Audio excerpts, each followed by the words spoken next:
Hey guys, welcome back to the Antique Salvage Collector.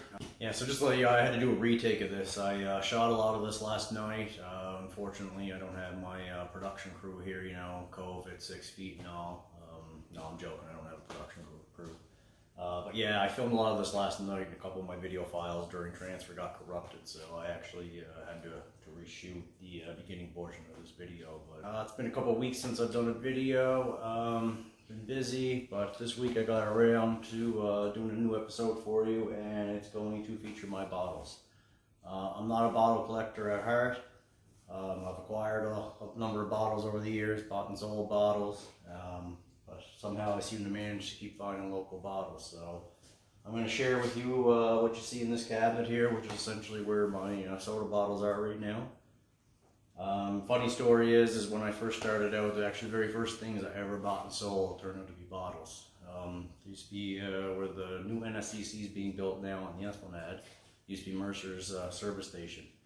And between Mercer's service station, where the #1 fire station is right now, used to be, I don't know, I think it was 3 or 4 different homes across there. And probably about 6 years ago, those homes were demolished. But before those homes got demolished, I got into those homes there, and I found in the basement of one of them, where we used to store a bunch of tires for the garage there, 3 stubby pop bottles. I think there was a crushed lime, crushed orange, and a Pepsi one. I took those 3 bottles, which were actually in pretty near pristine condition. I believe they had the plastic label, if I remember correctly, on it, but they were flawless. I took those 3 bottles, threw them on Kijiji, sold them before you knew it. This is what I'm into, this is what I have, this is my hobby now.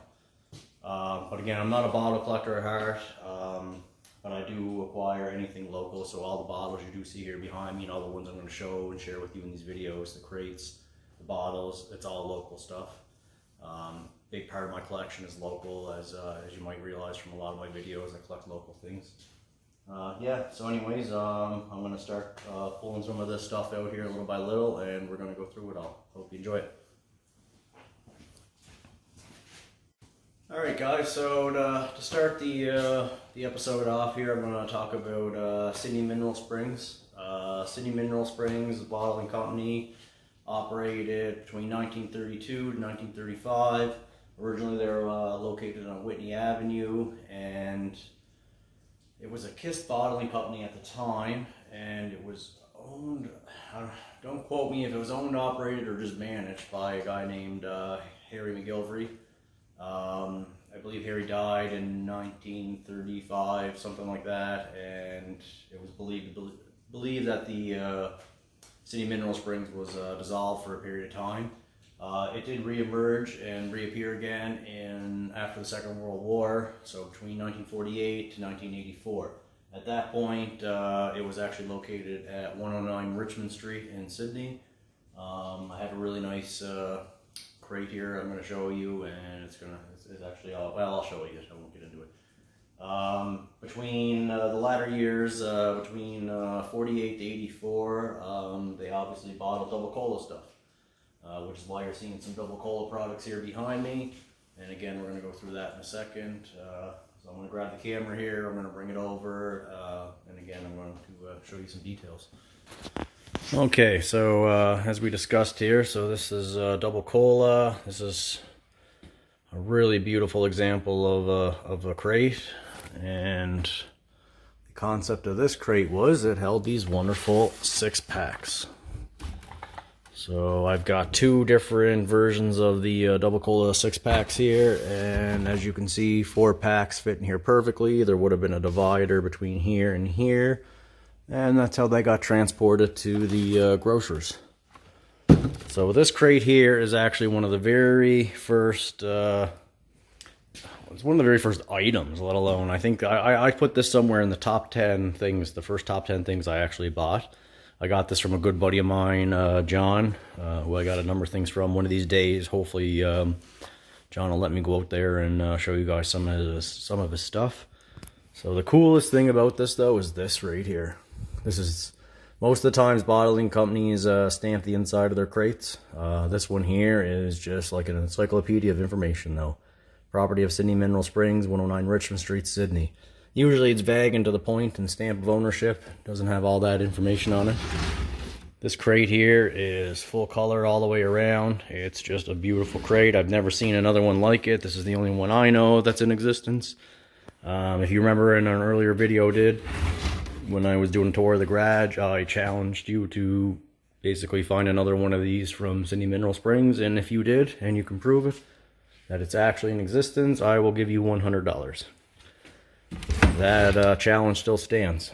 So yeah, so this would have been obviously 109 Richmond Street, so this would have been between 1948 to 1984. And as you can see here, it's advertising the new Super King size, and that's what we see here. So here's the matching 6-pack, matching colors, super quality 16-ounce bottles, new Super King size, and that's what you got. That's what you saw. 16 fluid ounces. So I got 2 of those full. I don't know. I got them a long time. I don't even remember where I got them from. I did get them local. I can't say or promise for sure they came from this crate or this company, but they were local acquisitions that I did pick up going back probably 7 or 8 years ago. So moving on over here to this crate. So this is the earlier crate here. So this would have been the beginning years. As I mentioned earlier in the video, this is when they first opened and operated between 1932 and 1935. And as you can see from the 34 here, most of these crates, as I showed you in other videos, they're always stamped with the year on them, a lot of them. So that's what the 34 means. It means 1934. So this is Sydney Mineral Springs. Now this one here held, as you can see, it's all graded out. This holds individual bottles. And it just so happens I happen to have one of their bottles. So that's the way these were transported and shelved for the grocer. So this crate in itself is also in pretty good condition. Graphics on this side are, pretty faded. But overall, it's still solid, still together in one piece, and still has that wonderful display side, which I display in my cabinet. So talking about the bottle here, here's an embossed soda of the Sydney Mineral Springs.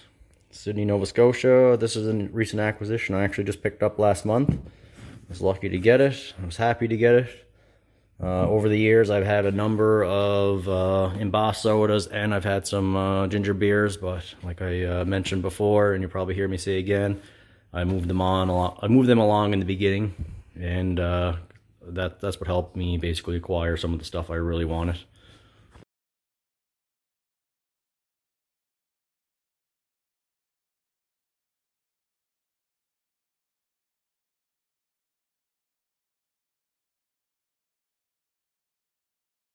So before I go any further here, I just want to show a few of my medicine bottles that I have also collected over the years. So these here are just different medicine bottles that would have came from Poulette's pharmacy. It was known as Central Pharmacy. So they have the original paper labels on them. 1945. As you can see in the stickers there, 271 Charlotte Street.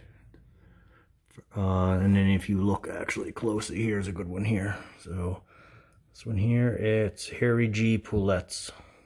So Central Pharmacy. And they came with instructions. These are paper labels. This one here is actually from Toronto, and I have one here that's still wrapped up with a cork in it.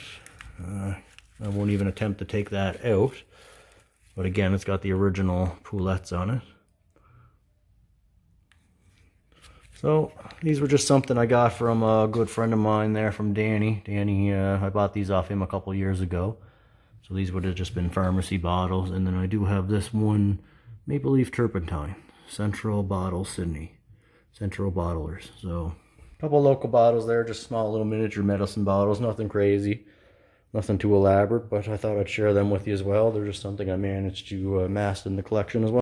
Portion here of the video, I'm going to talk about the of Havelock. Most people in the area are familiar with Havelock bottling. So Havelock Mineral Springs Company, Sydney branch, was located, or actually started out around 1900. It was a division of a Havelock bottling company from New Brunswick. They operated under that name from 1900 to 1902. At that time, they would have been located on Prince Street in Sydney. Around 1902 to 1905, it became Havelock Bottling Company. Sydney branch. It was renumbered. I think they were located at 183 Prince Street. In 1905, it became the Havelock Bottling Company Limited, and they operated under that name right up till 1933. And at that point, the company or the business was removed from Prince Street in Sydney over to 112, 114 York Street. And York Street doesn't exist anymore. Many years later, I don't know if it was back in the 90s or when it was, but the name was actually of the street was changed to Havelock Street in honor of Havelock Bottling Company. I'm not sure exactly when that took place. 1933 to 1977, the company was renamed Havelock Bottling Company Limited. Again, it was sold at that point. It operated right up to 1977. At that point, the building that existed there on Havelock Street, well, what's known as Havelock Street today, and what used to be York Street, was eventually taken over by Ideal Beverages. They use that bottling depot as a distribution center. Havelock, their main, if you look at a lot of the ads, I'll show you some here briefly, their motto was high class carbonated beverages. You'll see that on a lot of the advertisements for Havelock. Havelock, as far as I know, my limited knowledge on them, they bottle ginger ale, orange crush, and 7-Up. So I don't have a tremendous amount of Havelock bottles. I think I only have 3 here. I have a newspaper ad I'll show you, but I do have a number of crates going through all those years, the 4 or 5 different years under the different names they operated. So I'll show you those briefly here. So here's an original newspaper ad from Havelock. So as you can see, Havelock, congratulations, Cape Breton County Exhibition, 55th anniversary. Havelock, Cape Breton's favorite for over 57 years. And as you see, at this point, they operated under Havelock Home Bottling Co. And the Home Bottling Co. would have been, so this would have been, obviously, it's a newspaper ad. I got it out of a 70s newspaper, but this would have been between 33 and 77. There's 3 different versions of bottles I have here. This one being the oldest one I happen to have at the moment. So drink and enjoy Havelock. It's a very decorative bottle in terms. So this one here is again Havelock. Drink and enjoy Havelock beverages. And as you flip it over, you can see bottled for your enjoyment. Havelock Home Bottling Co. Sydney, 10 fluid ounces. So these 2 bottles here would have been from the last era that they were operating from. And this one here on the back says basically the same thing. Your enjoyment, home bottling, 8 fluid ounces. And based on the name, that's how we know what years they were operating from. So I'll show you a couple of the crates I have. Fortunately, they're way up high. So these ones here would have been the latter years before they dissolved. That one on the bottom is actually pretty near mint condition. The other side looks exactly like that. I believe they came out of a farm property. I want to say outside Wacoggamo, don't quote me on that. As we move up, you can see 2 more older ones here.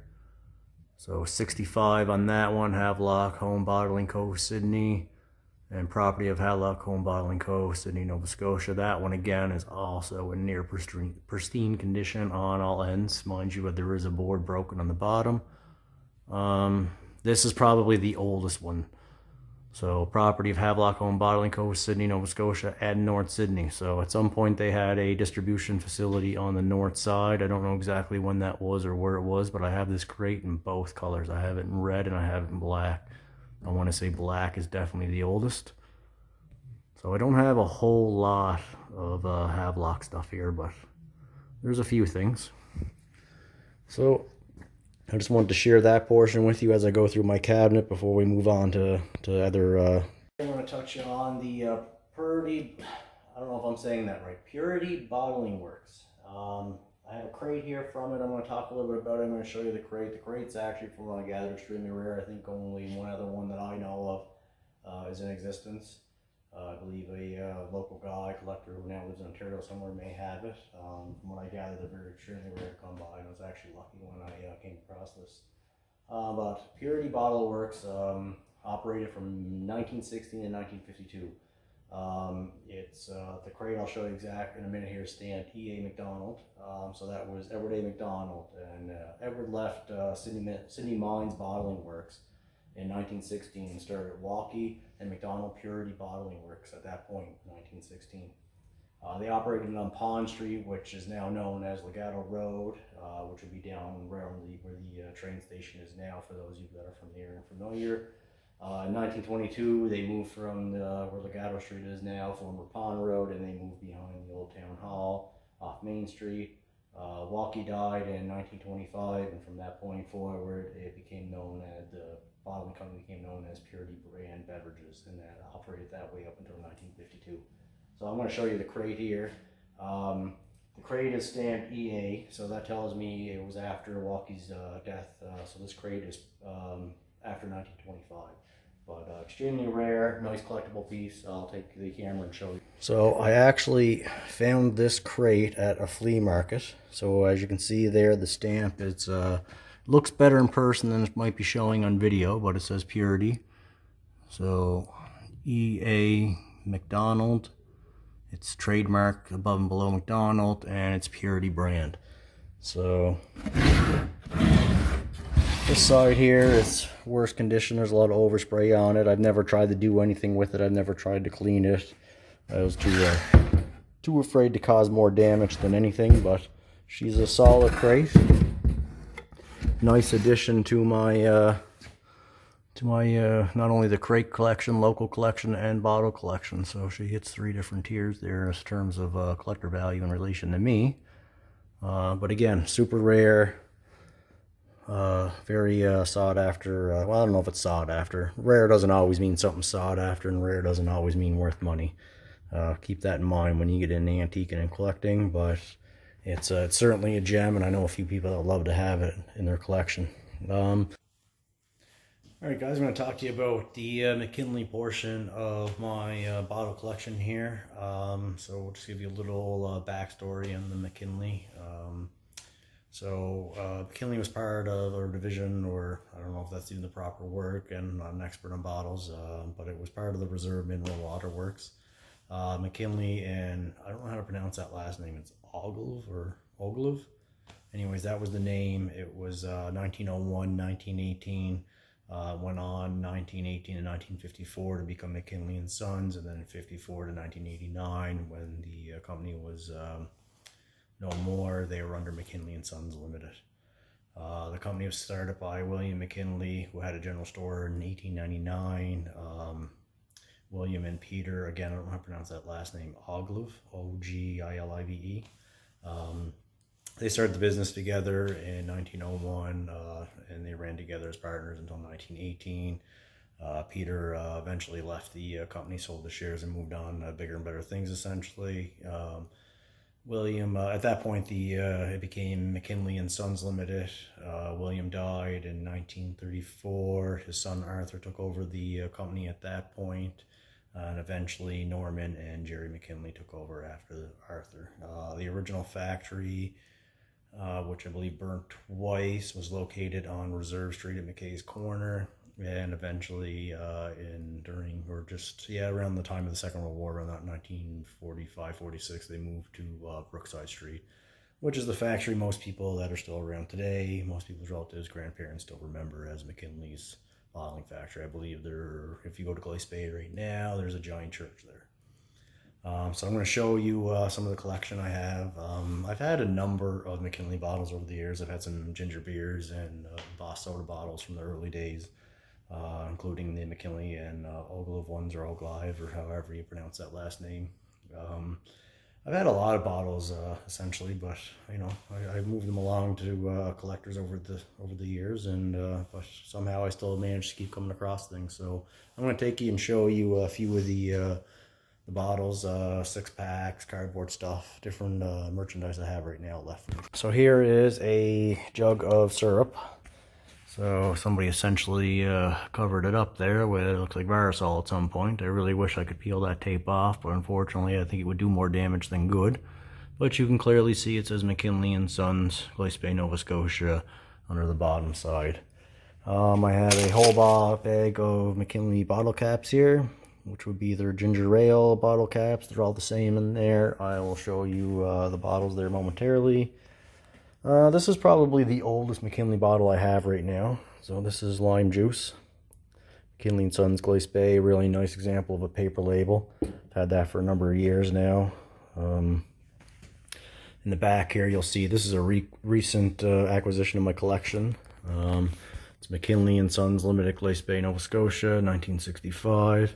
Really great example of a crate. That came just out of Bedeck there. I actually just bought that a couple months ago off a guy who, I don't know, found it and was cleaning out. So I got to thank Danny, I think it was, who tipped me off on that one.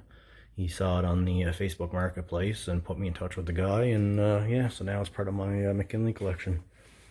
So here's a couple examples of ACL bottles I have.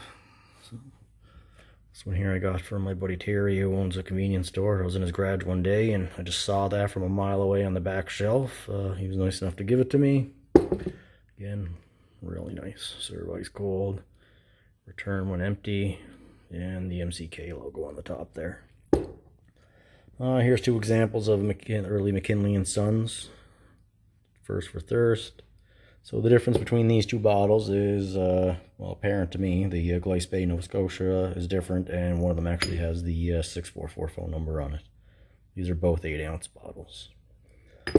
Getting into some of the different stuff they bottled. So again, I showed you a bunch of ginger ale bottle caps there. So here's 3 examples of 3 different size McKinley ginger ale. So this is extra dry ginger ale, McKinley's. If you look at the side here, bottled by McKinley & Sons. Actually, I got a whole bunch of these a couple years back off a guy. It was a really nice addition. 300 mils, McKinley & Sons, Glace Bay. And here's a much larger version of the same bottle. 750 mils bottle. So, and actually, if you look, it says Atlantic Plus. And then in the background here, here is, I actually had an ashtray in a couple bottles way back in the day of these here, Plus 4. And I had no idea Plus 4 was actually McKinley's. Unfortunately, I broke the ashtray and I shipped the other bottles off to a guy in Newfoundland that bought them from me years ago. But yeah, so I'm not exactly sure what Plus 4 was, but I have 2 different sizes, 2 different examples of Plus 4 here with the caps on them. Tells you what it contains. And in the background there, here is a full wax cardboard box from McKinley Pop Factory of, these are 750 bottles? Yeah, there's a full box of 750 bottles. And I got these from an antique shop just up, if you go through Middle River, almost going towards the turn off the Maboo, there's an antique shop there called Miles from Nowhere. I was actually digging around the back of his shop one day and found that many years ago. So naturally I took it home. McKinley's that bottled Frosty's root beer. And if you look in the background here, I have a Frosty sign. So again, McKinley & Sons, Frosty's root beer. So these here would have been examples of all probably the last production bottles that they would have been running through their pop factory in the 80s before they closed. Lime Ricky, another favorite of many people. 2 different size Lime Ricky bottles. They were known for their Nesbitt's Orange. So, as you see and read the labels on this, it is, let the camera focus. There we go, bottled by McKinley & Sons, Glace Bay.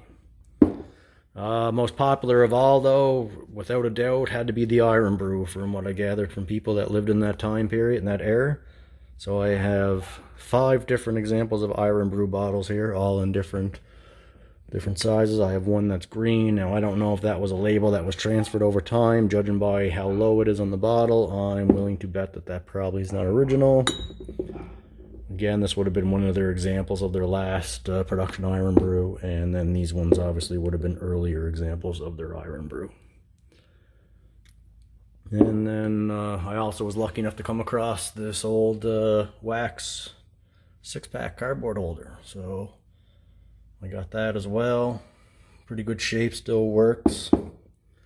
I have multiple of the plastic 6-pack holders. So they had these here, McKinley Pop Factory.